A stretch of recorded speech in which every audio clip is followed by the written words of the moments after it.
I always look out on these things for the tidiest bookcase. I've not seen one yet. Anyway, there we go. I'm a very nosy person. Well, welcome everyone. It's really great to see you all. And I just want to introduce this whole thing. I've been involved in parish ministry for over 40 years, most of that on and off, most of that time in UPA areas. And I've always struggled with the way in which, I think in the Church of England in particular, we tend to separate social action and involvement from evangelism and the sharing of the good news, as if they're two completely, and of course they're not two completely separate things. They are two blades on the one pair of scissors. They are two wings on the one aeroplane. They belong together. And we see this most clearly in the actual ministry of Jesus. So when this great grace report came out about social action and church growth, we were really excited. And in our own diocese, with Theo and Mark working for Wellsprings and myself doing sort of Leipzig in church growth, and we've often talked amongst ourselves about being closer together, and this is partly the product of that.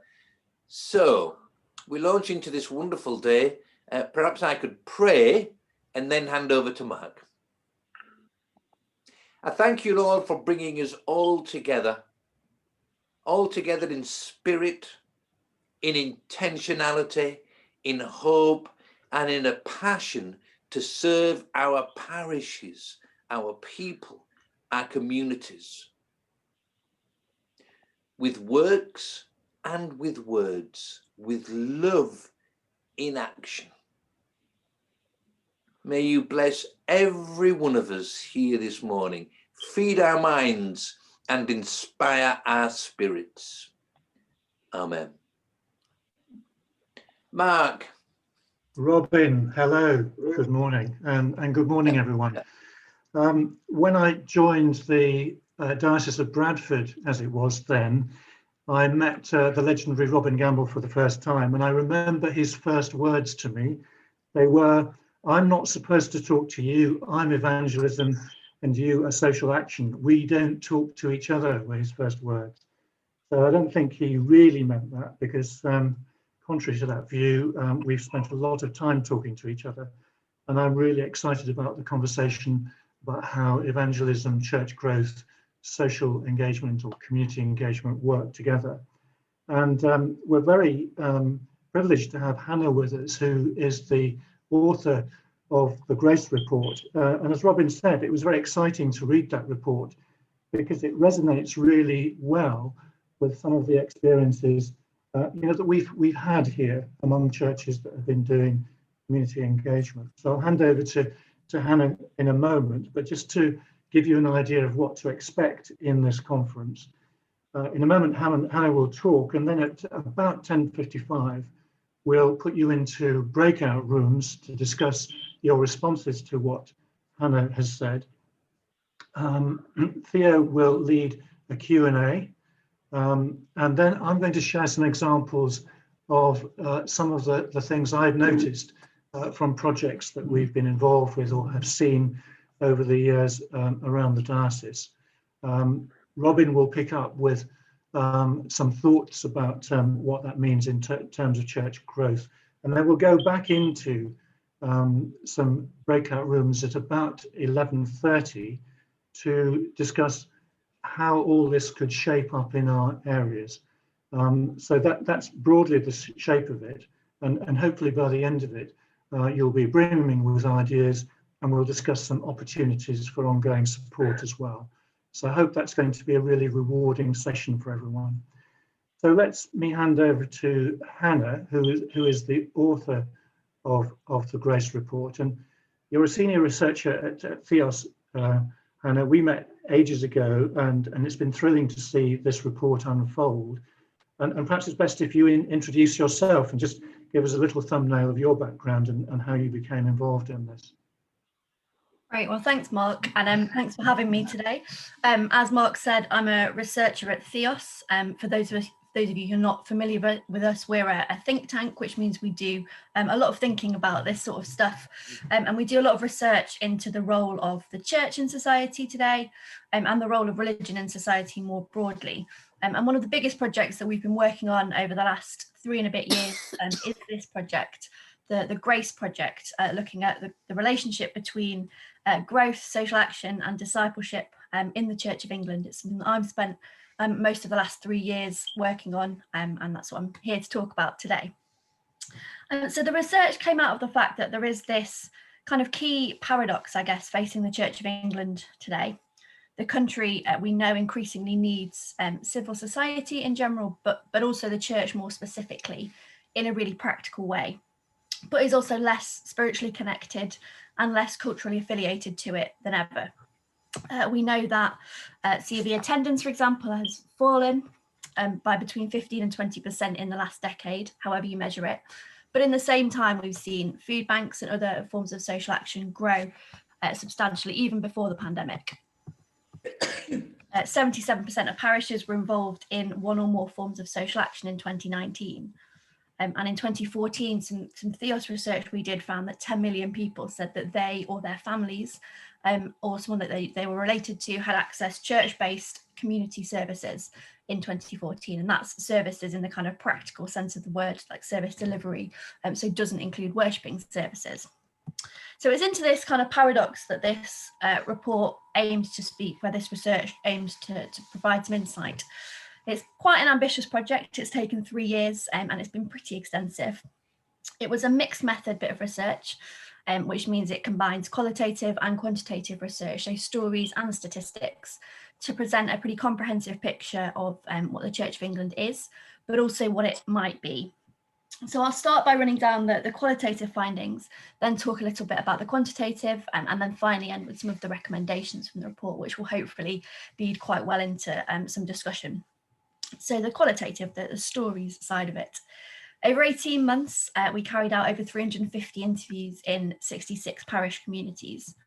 And in picking those parishes, the aim was always that anyone looking at the list of parishes or indeed reading the report would see their own parish context reflected some way. It's quite hard to reflect 12,000 different contexts in 66, but in as much as that was possible, we reflected diversity of size, context, church tradition, geography, demographic, all of those things, and ultimately had at least one case study in every diocese. The red dots on the map on that slide, if you can see that, they're the case studies. The other stickers are different projects that THEOS colleagues have done, but the red dots, I think, show you quite how spread out across England the parishes were. All of the qualitative research happened before the pandemic. It's probably worth saying at this stage that it's not a piece of research about the church and the pandemic. The final interview was in December 2019, so just before any of us were aware what was coming down the tracks, really. But in writing the report, I wrote it during the first lockdown about this time last year, or a bit later, and it was really interesting to reflect on kind of how much had been turned upside down at that stage, but actually how much of the findings were kind of more rather than less relevant as a result. So there are some implications of the findings in light of lockdown and all of those things, but it's not a bit of research focused on those. So from our analysis of these 350 interviews and all of the stories that came out of them, we found that the headline, if you like, was that social action is often a route to church growth. They're not as kind of separate as people might imagine, in both numerical and spiritual terms. And this isn't to suggest that there's one magic bullet way to grow a church. We're not saying that there's some sort of equation in which if you do X form of social action, your church will grow by Y number. That's not what we set out to do at all, and that's not what we're doing. But the research has identified a series of 6 characteristics of congregations that are growing in number and going deeper in discipleship through their engagement in social action. And I'll run through the 6 of those now. So the first of these is presence. The church grows in number and in depth when it's present in and connected to its local area. That might be demonstrated through its social action. It's an oft repeated kind of gift of the Church of England that we talk about a lot, that it has a presence in every community. But we find that it's not only important that it is there, but also that it's known to be there. It matters not only that the church is present and doing good, but that people are aware of it. And in quite a number of case studies, growth began from communicating that the church was still open when local residents had assumed that it wasn't. Being a presence in every community also requires courageous commitment sometimes to places where it's less easy. For example, carrying on working and funding a church in a parish where growth isn't happening, and where often churches of other denominations might have left, but staying in faith that it's worth it. There's this quote here from someone in the report who said that sometimes victory looks like staying, and that's something that's stuck with me quite a lot since then. And that brings me nicely to the second of the characteristics, which is perseverance. So if the church's community presence remains important despite the declining national affiliation and attendance, then the perseverance and the long-term nature of the church's presence is a really key reason why that's the case. Congregation growth, when it happens, often occurs after years, you'll know this, but after years of focused activity or engagement in meeting the needs of a community. And particularly, but not exclusively, in more deprived communities, the long-term commitment of the church can contrast quite starkly with the approach of other organisations, charities, other statutory groups, which might work there for a really short time and then leave when someone changes job or the initiative's funding changes. In some cases, which are the ones we would suggest don't lend themselves quite so well to growth, the church can mirror those patterns, but it can also challenge them. The church can represent really consistent community leadership of the sort that other groups and institutions don't always enjoy. For example, one vicar who told us that in 5 years that they'd been in the parish, they'd worked with 4 different head teachers in the local primary school because there was that constant turnover of individuals there. And when growth arises from relationships, which is really important that it does, it's really natural that this will take time. And statistical measures of church growth, and we'll get onto this a little bit in the recommendations, but statistics that equate the church with just the weekly congregation don't necessarily capture the groundwork and the investment in someone's life prior to that point. The analogy developed by a number of participants was that of a plant. So the point at which you see the shoots of growth above the ground and not the point actually at which the plant starts growing. And nor are they the point at which you start working on tending and planting the plant. Similarly, the point at which church growth is visible in your Sunday congregation numbers or in numbers generally is not necessarily the point at which the church begins to grow.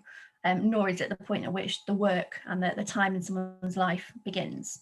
And so this is both an encouragement, I think, for communities that are engaged in that slow, congregations engaged in the slow and faithful work of loving their community and recognising that it can take time.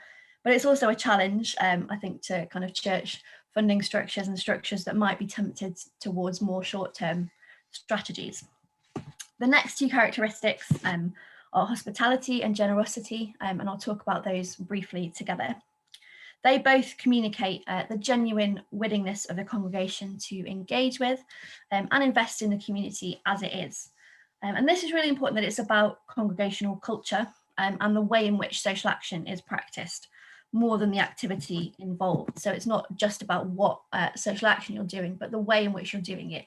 Does it express hospitality? Does it express generosity? You can do the same activity in a way that does express those things and that doesn't, but it's a matter of culture rather than just practice.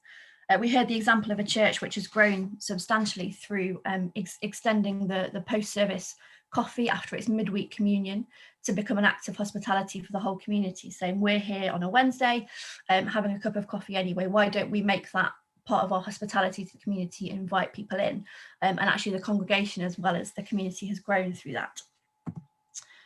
So the next characteristic is adaptability.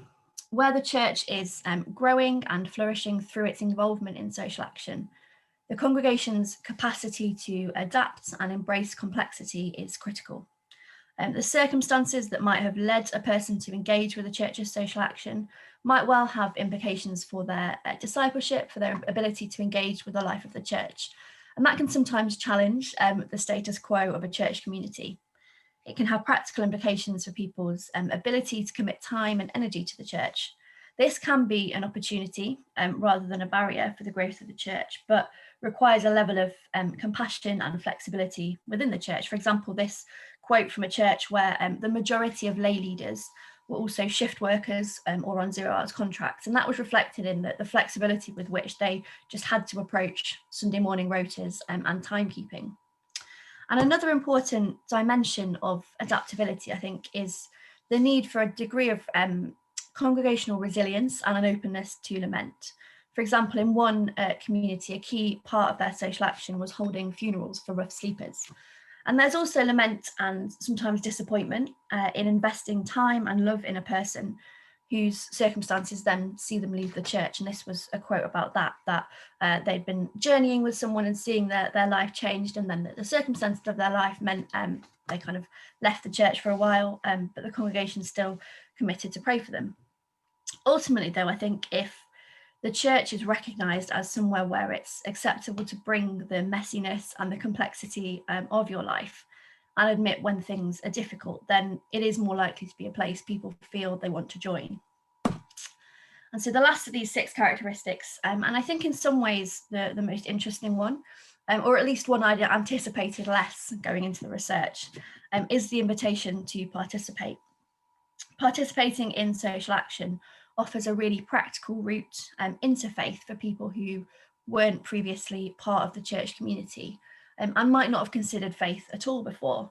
We heard numerous stories like this one of people who were drawn to the church by its social action, wanting to volunteer, wanting to give something back, who then became part of the church community and discovered faith. And in most cases, it's worth saying these were not individuals who would have responded to the invitation to do an alpha course or come to a service, which are the sort of the activities we're quick to associate with inviting people to. And it's really important, therefore, I think that as we go on to recommend, congregations are encouraged to see their social action not only as something that the congregation does, whereas the worshipping life of the church is the bit that we invite new people to, but to see them both as places that we might invite people to join in, and through that discover the value of the church community. So that's the qualitative data, and to go with that, we had planned a national survey of Anglican congregations right across the country with a much larger number of individuals. Because of the pandemic, we were not able to proceed. We were kind of putting that into practice just at the time that congregations stopped meeting in person, and it got a little bit complicated. But we were able to do a much smaller scale survey in Liverpool Diocese, and we're particularly grateful to acknowledge three deaneries in Liverpool Diocese who very willingly and kindly offered to be involved in that still. It's really important then to say that we can't kind of draw any nationally representative conclusions from this. It's the story of 130 people in 22 parishes in Liverpool, but I think it does point us in the direction of some important trends which are borne out by the qualitative data that we've already looked at. And there's things here that I think we would have expected to see had we been able to do the national study. I don't think there's anything here that kind of contradicted what we might have hoped to find had we been able to include everybody. So to highlight a few of these findings, these were 52% of people agreed or strongly agreed that they first met people who worshipped at that church through church-based community activities. 82% agreed or strongly agreed that their church's community action had brought people from the existing congregation and the wider community together. And 79% said they'd made friends through volunteering in church-based community action. And that last one increased to 86% of participants over the age of 65. So there's perhaps some implications there for the conversations we sometimes have about loneliness and isolation in later life. We, given the context, we also included some questions about the effects of the pandemic on the church's social action. And we asked these in May, June last year, when actually we were very much the beginning of this, although we didn't kind of realise we were. But 33% of people said they thought that after the pandemic or compared to before the pandemic, their church would be more engaged with the community. 59% said they thought that compared to before the pandemic, their church would be more aware of the community's needs. And 36% felt their church would be more able to offer support to the community. This is in the context of a sample who were pretty highly engaged anyway, So the people that responded to this were generally more engaged in social action than the general population or the general congregation to begin with. So they're saying kind of, when they say more engaged, that's not from nothing, that's from, well, we're already fairly engaged. And that's based on their responses to a question about what activities they were all involved in before COVID. There was, I think, a degree of realism in the findings. So not all of those who felt their church would be more aware of the community's needs felt that they would also be more able to offer support, suggesting they're mindful of kind of limitations on their capacity. This was particularly apparent in the difference between under 65s and over 65s in their perception of their personal capacity to be involved in church social action. And although it's something of a generalisation, we suspected that was perhaps due to the age-related restrictions of shielding, that those over 65 were more likely to not be able to be involved literally because of the pandemic. So that's a rundown of the findings, and I've got a few minutes left to go through the recommendations now. So we split the recommendations into the ones that are for the local church and ones for the national church. And firstly, we recommend that the local church could, as I said before, think more strategically about the potential of its social action activity to lead to growth.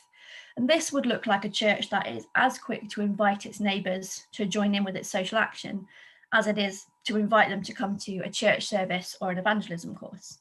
And where this has happened, where we saw examples of this happening, churches are actually often really surprised by it rather than seeing it as something that is the norm. There was a brilliant example of a church that was running a night shelter for rough sleepers during the winter, and they wrote to all of the residents on their street in a fairly middle class area to kind of warn them that this is what the church was doing. It was just a kind of, just so you know, on a Tuesday night, we're going to be having a night shelter in our church. And it was sent out really in order to ward off complaints, but they were stunned when they, instead of the complaints that they tried to avoid, had offers of help from the whole street saying, how can we get involved? And they were really surprised by that in a way that actually should just be the norm, I think. We also suggest that churches should explicitly talk about the relationship between social action and evangelism or discipleship in the life of their church, whether that's in preaching or in small groups or whatever that is. And that will equip congregations to connect their faith with their action more. Church Urban Fund, as I'm sure kind of Mark might touch on a little bit later, is putting together some resources that will help churches do this. But we also suggest that it could be tied in really well with the church calendar. It doesn't have to be really complicated or forced. There was one example of a vicar who did a treasure hunt in an all-age service at Epiphany, where the baby Jesus had gone missing from the crib. It was just after Christmas. And the baby Jesus turned up in the food bank collection box at the back of church. And this led to this brilliant conversation about, well, why would the food bank box be where we find Jesus? And it wasn't a really clunky gear change. Now we're going to talk about social action and evangelism. It was just a really natural way of integrating it into what the church might have been doing anyway. And then briefly, at a national level, these are a little bit more technical, but I think worth talking about briefly anyway. We recommend that the Church of England might think about developing another measure of congregation size or growth. It's fairly obvious that the current ones don't capture all of the growth that is happening. There's a lot of growth that is not measured or not captured by the current way that it's measured. 2020 and indeed 2021 has prompted a massive rethink of how things are counted anyway. There's been no usual Sunday, for example, for about a year now in this incredibly unusual season. And so a new metric might include, for example, the number of volunteers or the number of people who come into the church building in a week. There's a recognition, I think, that churches should be enabled to report, particularly this year, enabled to report what they've done this year that they're proud of in a way that can be celebrated, whether or not that is reflected in their Sunday mornings.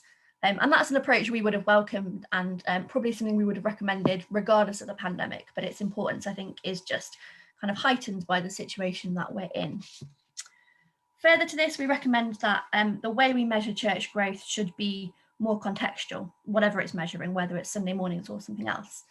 At the moment, there's no, in the data anyway, there's no integration of parish population data with congregation data. So no for example, no attempt to gauge whether the growth of the congregation is because there's a new housing estate been built in the area, or whether declining attendance is because of an aging congregation.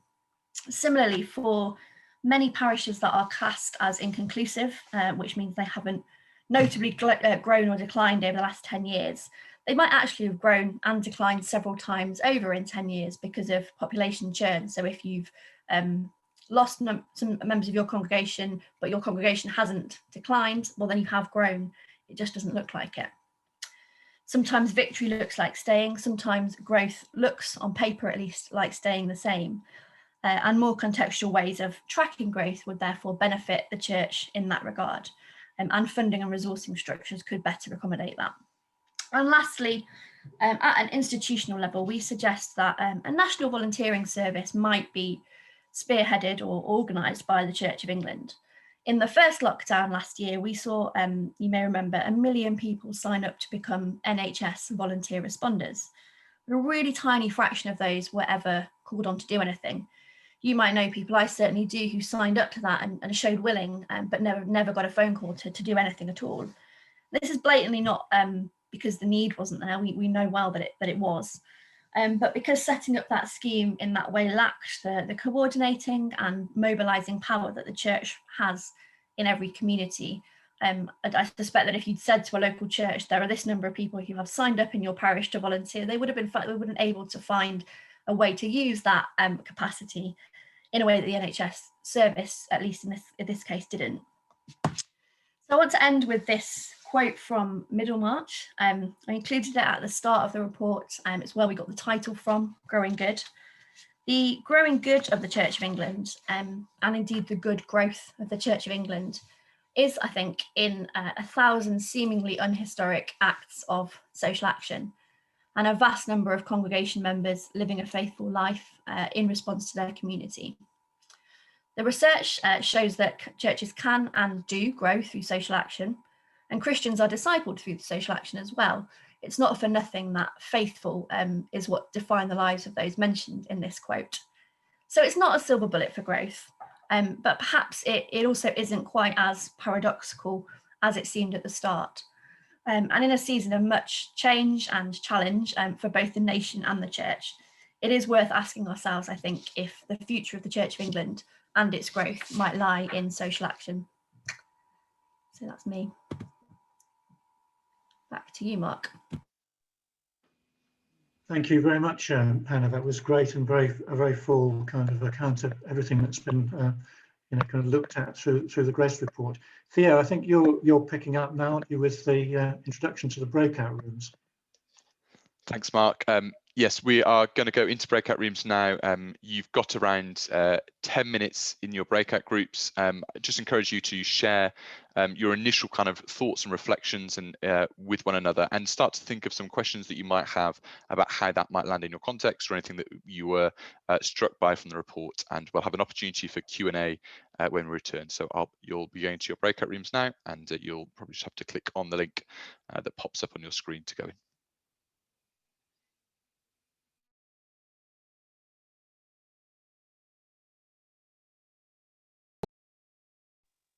Hi everyone, welcome back from your breakout rooms. I hope that was a time of helpful discussion. We've got a time of Q&A now, so I'd really encourage you, if you feel like you're able to do it, to put your question in the chat, just for time's sake, etc. We've got a lot of people here, so it'd be nice if you can put your question in the chat, and then we'll be able to pose that to Hannah. If you really feel like you can't, then you can kind of just request to unmute and then share your question. But I'd encourage you, if you can, to put some questions in the chat, either from your breakout room or something that struck you from the report. Hannah, if I can just ask you a question just as we get started. You talked a little bit about hospitality and what it means to be kind of hospitable as a virtue. Have you got a kind of an example of that? I'm particularly thinking in terms of food and food banks. Lots of our churches across the Diocese of Leeds are involved in food provision and food banks, etc. Have you got an example of what that would look like or examples you saw that was good practice of where that virtue or value was kind of worked out in food? Yeah, plenty of examples of it. And they do all come back to food, as hospitality often does. But I think the example I would say is about sharing a meal and thinking about what that means. You can feed someone, or you can eat a meal with them, and the dynamic of that in terms of what it means for hospitality is very, very different. If someone comes into a food bank and it's a very transactional kind of way of doing it, that they come, they collect their food, they go, and it's not very common that happens, I should say, but it can be done in that way, then that doesn't build the hospitality and the relationship that we suggest is more likely to lead to the church growing. Whereas if someone comes in and they have a cup of tea with someone, or they share a meal with someone, and they're fed in that same way, but that it's done as part of a shared experience, that is much more likely to lead to growth, I think.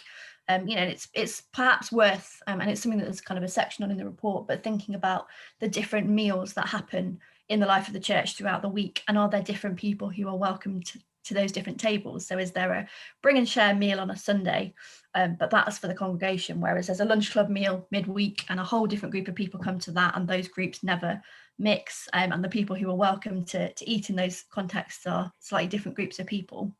Or what would it look like if people received the same welcome, and that kind of ethos of hospitality was the same every time a meal was shared as a church, that everyone was welcome to all of them for whatever reason. And so I think that's what I mean when I talk about the kind of the culture of it, in as much as the practice, because in all of those examples, people come in, they're hungry, they go away having eaten, but the dynamic and the relationship that's built through that can be massively different in different examples.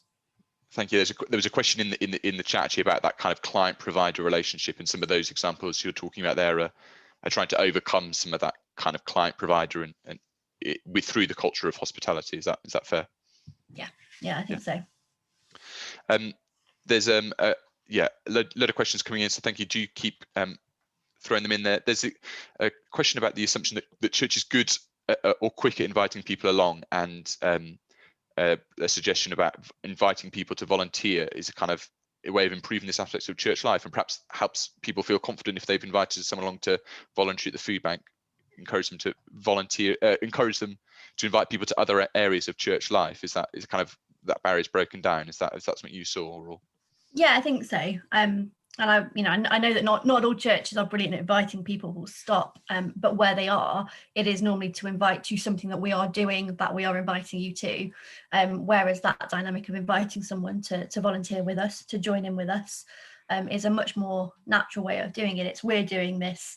We talked about this in our breakout room, just, didn't we, Theo? But about the kind of the humility that's required in that, to say, yeah, come and join us, come and do this with us. We haven't got all of the answers or all of the capacity, but we recognise what you can bring to our community. And if that's the message that the church is giving out, then people are going to want to come and join that, because they recognise that not only can they receive from that, but there's a place where they're needed and valued. There's a question that's come through about I won't get to all of them, I'm really sorry, we'll do our best, but a question about how whether churches can support projects that are pre-existing, perhaps in the wider community, rather than just kind of replicating them. And I guess, did you see evidence of that, and how does that relate to some of the questions about kind of growing churches? Yeah, very definitely. So one thing we were quite clear on, that we're not saying the way to grow your church is that you have to set up a whole another project. You can work with organisations that are already doing stuff. Plenty of stuff is already happening, and there can be that growth in relationship, and kind of greater capacity for relationship through working with things that are already happening. So definitely moving away from thinking of social action just in terms of we need to set up something new, we need to do a whole project. And certainly actually to begin with, when I was trying to get people to be involved in the research, something I heard quite a lot was, oh, we're not running a food bank, we're not big enough for that, you're probably not interested in researching with us. And I had to push back on that and say, I definitely am. I'm definitely interested in churches that are doing social action more informally. That can be loving your neighbour, doing stuff in the community that isn't an established project, that isn't a kind of an initiative that you can give a name to and put on a list of things that you do. And actually, since the pandemic, we've seen that become more important, with kind of helping your neighbours, helping people on your street, that rise in people helping each other at a very, very local level. Not in a sense with an organised project or a name or any of those things, but we wanted to define social action broadly enough that those things are kind of counted within it as well, because they can grow relationships and grow the church, in as much as or as much as an established project. But definitely, you don't need to see this. I would hope that no one would see this as a kind of an order to go and set up lots of new things that they're not already doing if those things are already happening. Thank you. A couple of questions just in terms of the statistics and how you came to the, or some things, whether you spotted these things. You talk about those values are kind of, it seems to be the correlation between those churches that practice those and then will also seem to lead to growth. Did you spot any in terms of like practical stuff in terms of church particular context or a church size or number of volunteers, or did you see kind of churches growing across kind of different variety of factors? These were things that were true kind of the churches that we saw growing across all of contexts. It looked slightly different in different areas, but that correlation with these characteristics was there in all of them. I think a lot of the stuff that looks different in different contexts is how people would talk about it. So something that came up, and it's a little bit of a generalization, but it did come up quite a lot, was the idea that the word discipleship, which was one of the 3 things we were looking at, and we've kind of used it interchangeably with evangelism and all of those other things, but that was something that a particular type of church did. To a larger church that had the capacity to run projects. And the same with social action, that if you're framing it in terms of projects, then there's that perception that larger churches have a greater capacity to do it, or we don't have enough people to run a course, or we don't have enough people to run a project. But defining both discipleship and social action broadly enough that they include the informal things that would count towards those things, then we did see the correlation. I think if you're understanding it in terms of doing this project will lead to growth, then there are inevitably consequences for capacity and size and structure and all of those things. But if you define them a little bit more broadly, in a way that does relate to the life of many churches, I think then yes, you see that more. Right, thank you. I'll do a couple more and then I'll hand over to Mark. There's a couple of questions coming through about the confidence of church volunteers to talk about what they do and how their Christian faith motivates their engagement, and that seems pretty critical in terms of how people, whether people feel confident to talk about their faith as they chat with the other volunteers perhaps from outside the church. Have you seen any kind of best practice or ways in which that seemed to be really flourishing in churches, that their church-based volunteers felt confident to talk about their faith and their motivation in a way that seemed to resonate with those that they were chatting with? Yeah, I think one of the things I would say is that often when you talk to volunteers about why they're involved, the first thing they say isn't necessarily a faith-based thing. And that's not to say that they're not there motivated by their faith, but it's rarer that if you say, why are you here, then someone, or why are you volunteering here, someone quotes chapter and verse at you. It might be because I had some time, because I wanted to do this, because on Sunday we were invited to do it, whatever that is. But if you dig a little bit beyond that, there's generally a faith behind it, and often that is, it's not that their faith wasn't motivating them, it's that they're not always quick to articulate that, and so I think that's where we hope that some of the resources that are going to be produced as a result of this report that Church Urban Fund are working on will help people to articulate that. It's not a matter of people not already knowing that, it's that people needing to be given the language of that, but it can be really subtle as well. So I can think of it often in food banks when they're based in church. At the start of a session, volunteers pray together, and that's a fairly natural thing to do at the start of a church activity, but it can be done in a way that is not alienating to those that are not non-Christian volunteers or people that are not part of the church that come into that. But if it's presented as a natural thing, that this is what we do because it's a church activity, if you want to go out of the room, fine. If you want to stay and join in, that's fine too. That can be a really subtle way of doing it. And certainly one individual that I spoke to who was not part of the church but volunteered at the food bank talked about how moved they'd been by seeing people pray with each other, not just because it was prayer, but because the fact that they prayed for someone one week and the next week they remembered what they prayed for that person.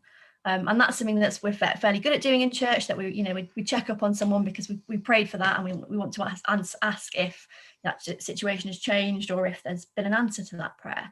But actually for this person, that was a degree of care and kind of caring about that person that they didn't always see. That they were really touched that last week we prayed for this person for this, and this week they came back and they asked about it and they remembered, and that was a really powerful example, not only of what what prayer is, but what the kind of caring for each other in the life of the church can look like. Thank you. I've got one more. There's a few questions just about resourcing and the challenges of buildings and challenging financial times, etc. And it just, I guess, any comments on that? Not expecting you to solve the Church of England's finances in the next 2 minutes, but any kind of comments about how you maintain that balance, or sorry to disappoint that I haven't got the magic answer to the question that everyone probably actually wants me to have the answer to. But I think just being realistic and recognizing that we're not that growing your church doesn't always, as many people will know, lead to massively growing finances. And I think if there's sometimes a perception that growing the church is done in order to grow the capacity and to grow the resourcing. That doesn't always happen.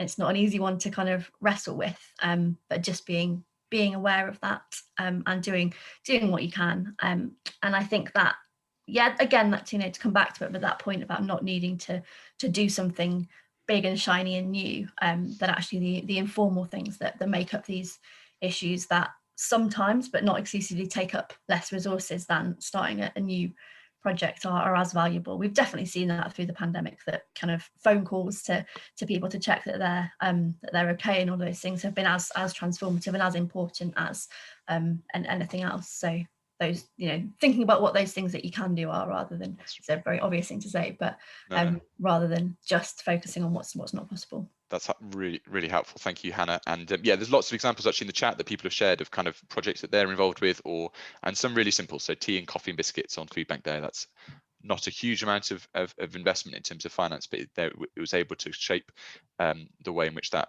project ran. And lots of people talking about different projects that they were involved with and how they've seen this stuff work out. So I encourage you to have a look in the chat as we go.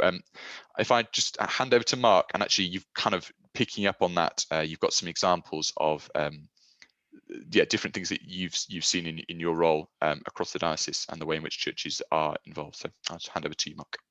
Yes, thank you, Theo, and thank you, Hannah. I just want to pick out some examples that pick up on Hannah's points about being overtly Christian. And I think Rolf Mason asked a question about, evidence that people kind of who get involved in social action or are recipients of the activities somehow can become church members. So what I've got here, and some people in the meeting will recognize some of these examples, I'm sure. I met a Vietnamese girl who had turned up at a place of welcome in a Bradford church, and I spoke to her, and she said she'd seen the place of welcome sign outside the church and gone in and discovered that there was a low-cost social supermarket providing bags of food for £1. And she told me that she felt this felt like an answer to prayer. She came back every week and got to know some of the church volunteers, who asked if she'd like to help run the social supermarket as a volunteer. She did, and through her connection with the other volunteers, discovered that there was a communion service at the start of the day. So she started going to that, and eventually she became a church member. Another example is of a church that had difficulty relating to people on the local housing estate. They wanted to set up a place of welcome, but they didn't think that people on the housing estate would come near the church because the church was in a posh part of the neighbourhood. So instead, they ran the place of welcome from a porter cabin on the estate. And when I visited the porter cabin, it was buzzing with people, and they were all having deep conversations and telling stories. And of course, that event included members of the local church congregation. Another church held a shared meal every week, before which everyone participated in helping to prepare the food together. The meal was served at a long table so that the whole group of about 20 people could feel together. And although many of the people were not church members, a short prayer was said at the start of the meal. So afterwards, I asked some of the people if they were part of the church and what they felt about the prayer. And it was very clear to me, talking to these people, that they did feel encouraged by the short prayer, as a sign that this was a special place. And some of the people even talked about wanting to be prayed for. So I've got no doubt that many people on the outside of church, for them, prayer and being prayed for is valued and understood. Another project on a housing estate invited people to grow vegetables in their garden, which were then shared between the neighbours. And many local church people were involved in that project. So that provided a social link into the life of the church. So even though it wasn't intentional evangelism, it did set up relationships which could lead in that direction. So those are just some examples, and I just wonder if there's a helpful for anybody, if you'd like to pick up on that. Thank you, Mark. And I think we're going to pass over to Robin now, who will kind of pick up on that theme as well. So I'll hand over to Robin. Thank you, Mark, and thank you, Hannah. I just want to pause for a minute so that some of this can sink into us. It feels to me like we are hearing wondrous good news, and so often in the church, we've focused on what we can't do, on our problems, on the barriers. And this morning, we are seeing barriers being removed and talking about what we can do, even in the most difficult circumstances, and doors being opened. That's wonderful. I feel as if I wish I'd read the Grace Report 30 or 40 years ago, but I'm so pleased that we're getting it and thinking about it, and also hearing from Mark at Wellsprings today. Now, I suppose inevitably in this thing, I'm seen as the evangelism guy, although by now, I think we're all realizing we're all the evangelism people.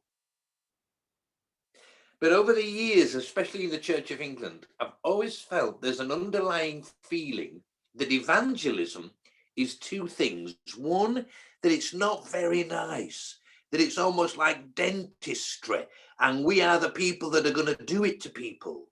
And the second underlying feeling is often that we are doing evangelism for our own benefit, to sort of boost our numbers, to give us a high, to make us feel that the church is doing better. Well, I'm sorry about all those negative feelings, because I've always just felt that evangelism is a wonderful, loving, life-transforming activity. The family that invited my family, we were a working class family on an outer city council estate. One family from the local church invited us, and it became the most life-transforming, beautiful thing for the whole of us. And my parents, my big sister and big brother, we all continue in the family of Christ. And if we look at Jesus, we don't see a big distinction between, now I'm going to give you a load of food, now I'm going to cure you of leprosy, and now I want you to sit down and listen to a long God talk. It's all just woven in beautifully, and it flows from the heart of Jesus to a lost world.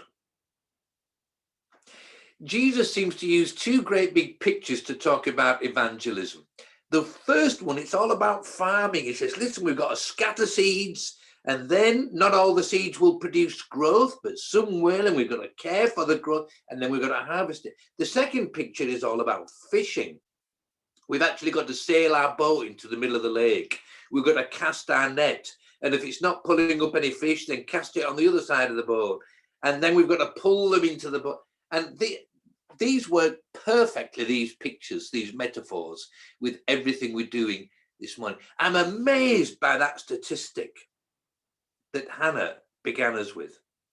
In England, not the UK, just in England, in 1 year, 10 million people accessed church, social action, community projects, kids clubs, uniformed groups, parent and toddler groups, food kitchens, the whole shebang.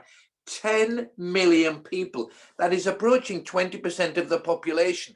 Might I suggest that in a church which is virtually having a permanent nervous breakdown about numerical decline, we should just sit back and think two things. One, wow, What an incredible thing God is doing through us. How many people we are helping.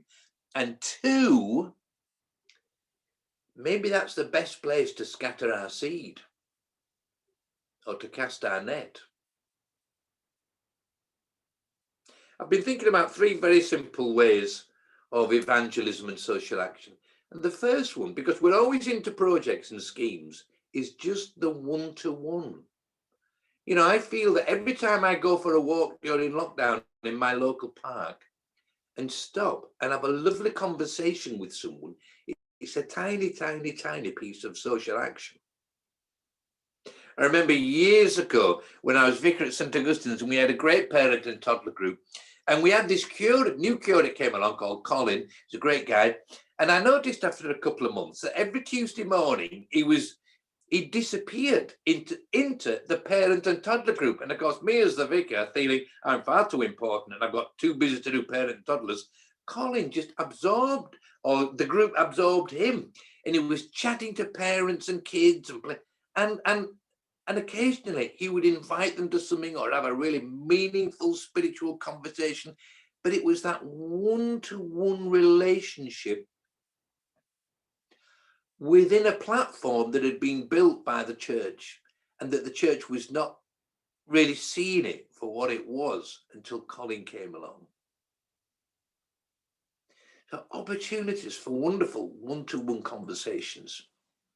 Opportunities too, you know, we so often, we've come up with this notion of why don't we run these little inquiries groups, and how do we invite people? Well, we sort of go to our rough church contacts on the edge. I was invited along to one church which was doing lots of sort of food kitchens and shared meals, and they had a shared meal, and they asked me to go along to speak because they were going to invite all their shared meal and people to a little start course, which is particularly, of course, geared to sort of people that are not massively overeducated, middle class, would-be Anglicans. Anyway, and it just seemed like a really lovely evening. They laid on a banquet of a meal.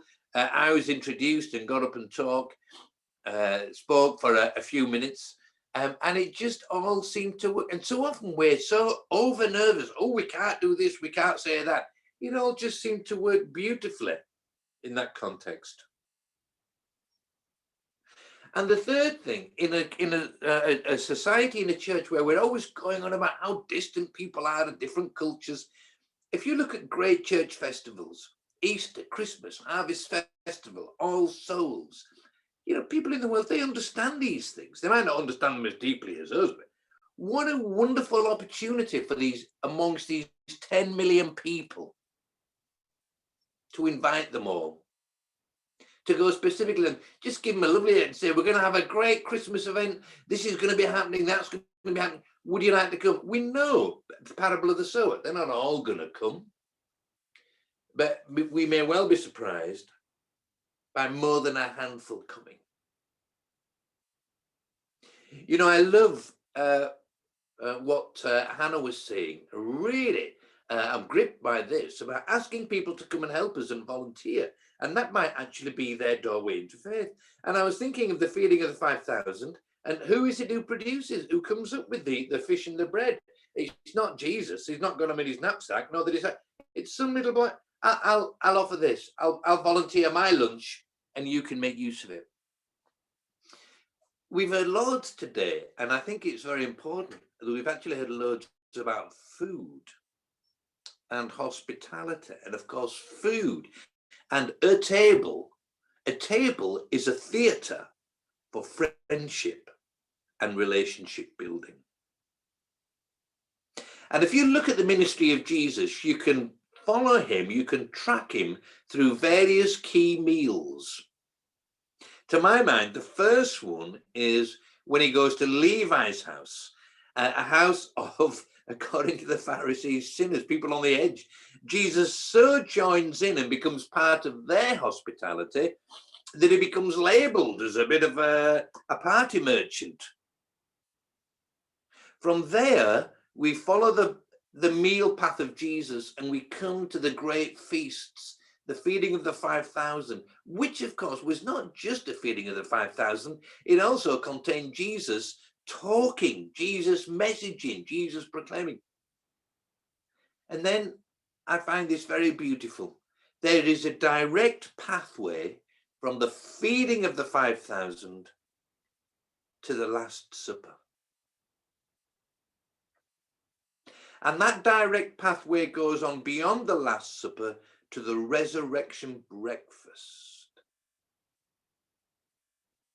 And it seems to me that through our caring and social actioning and friendship building and inviting other people to join us in sharing the good news in loving, positive, joyful ways, and in even more inviting, and that for many people in our local community, there can be a direct pathway from our humble feeding of the 5,000 to our sacred and very special breaking of bread and sharing of wine, right through to the resurrection breakfast. I think all of us have got to think afresh about the wonderful work we are already doing and how we can develop it to the next level. Thank you.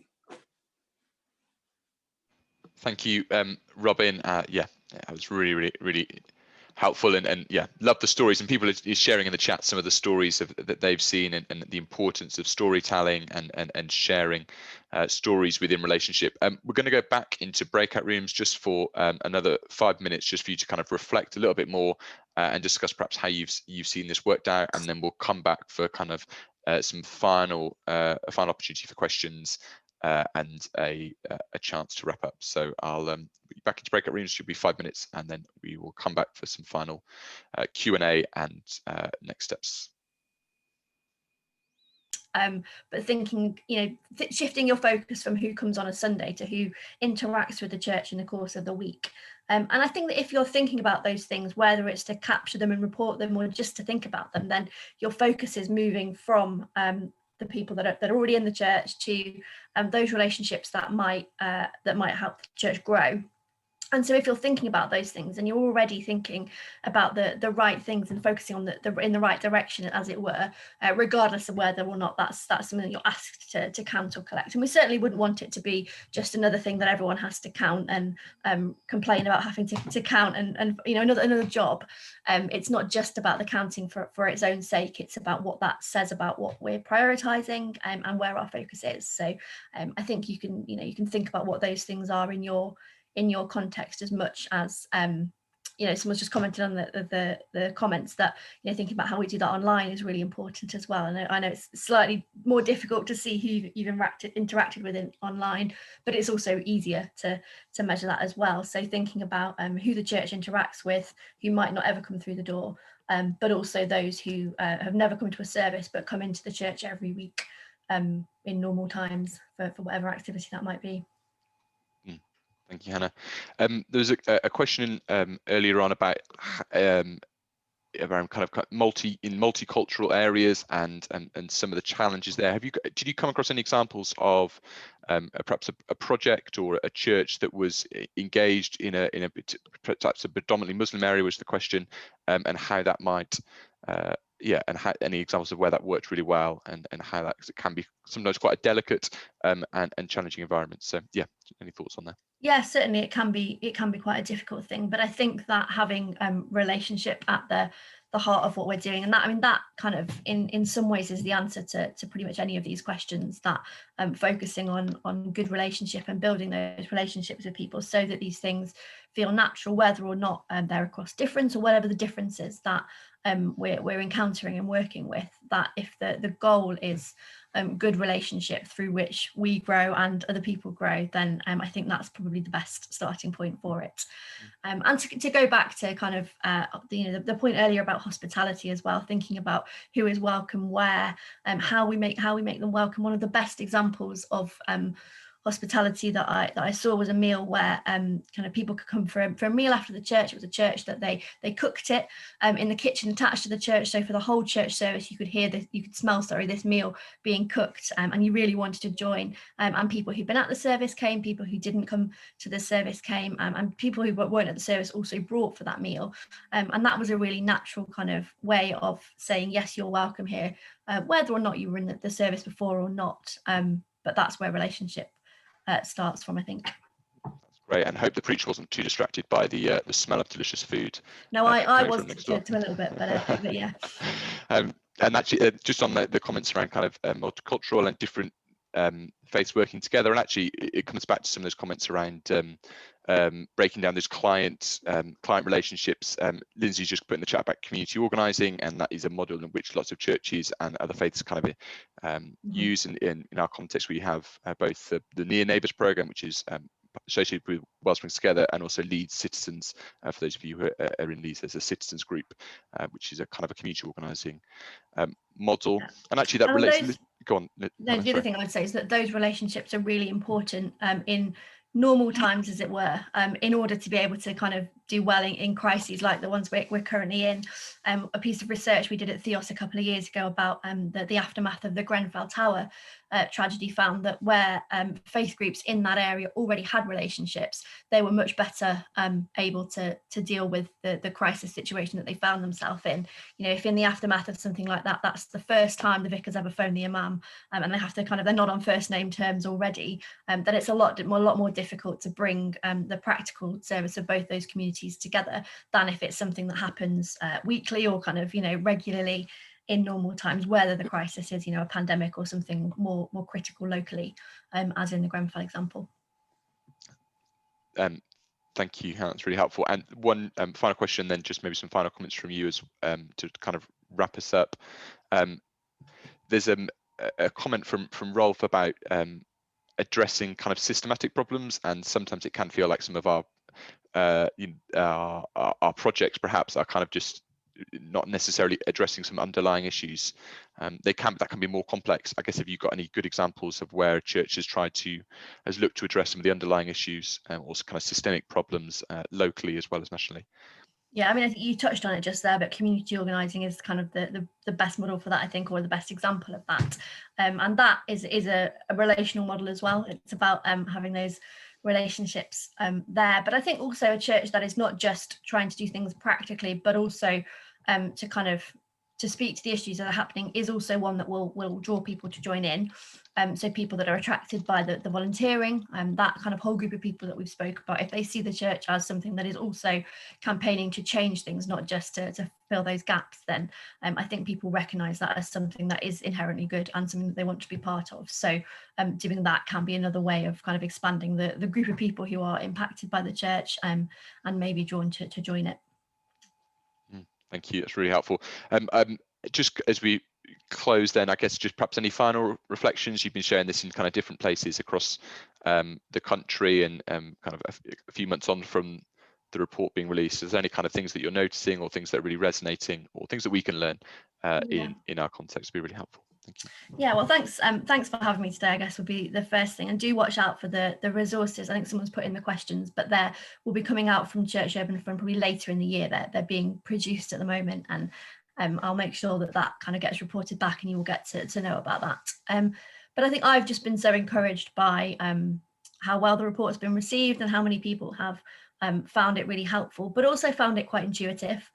So I would hope that there's not anyone who kind of, this is completely something you haven't thought about before. That certainly encouraged me, that people have said, these are things that we knew already, but actually having your research to kind of go behind them is really valuable. One of the phrases that someone used that I thought was really helpful was that as a result of this, they want to fine tune some of the stuff they're doing. It's not about, we've read this report, we need to go away and do something completely different. I hope people find in it an encouragement for some of the things that are already happening and the ways that they're already doing these things, but also some ways of maybe fine-tuning. So small changes, not kind of completely radical, starting again and doing something completely different, but thinking about what is already being done and how it can be done slightly differently. So yeah, I'm really encouraged by conversations like the one this morning. I hope other people are. And I hope also that this isn't the kind of the end of the conversation. I definitely hope that the report coming out is the beginning of a conversation, and even that this conversation today is the beginning of further conversations. So yeah, I'll put my email in the chat, and if you want to get in touch, then please do. Any more questions or comments or whatever. But just yes, that I really hope people take this as an encouragement and a challenge, but definitely the encouragement side is really important. And thank you for this morning. Thank you, Hannah, so much. That's yeah, and thank you everyone for coming along. I'm sure you found it as engaging and as enjoyable as we did, and so massive thank you to Hannah for giving up your time and for all the work that went into the research. And we have shared it in your the kind of the link to the report in the chat, and also in the emails you got when you signed up to the report. We have recorded today, and so we'll be sharing that with you as well for your kind of further reflection. And there was a couple of people who kind of sent apologies last minute and asked for it to be recorded, so we'll be sharing it with them as well. In terms of the tools that were coming from CUF, I've put a link into our newsletter. We'll be helping to disseminate those tools as and when they come out. And so that would be a good place for you to, if you're interested in some of these tools that will be coming through from the Church Emid Fund, that'd be a good place for you to make sure that you're on this to get them. That's all for today. Have a wonderful rest of your day, and yes, keep growing good. Thanks all.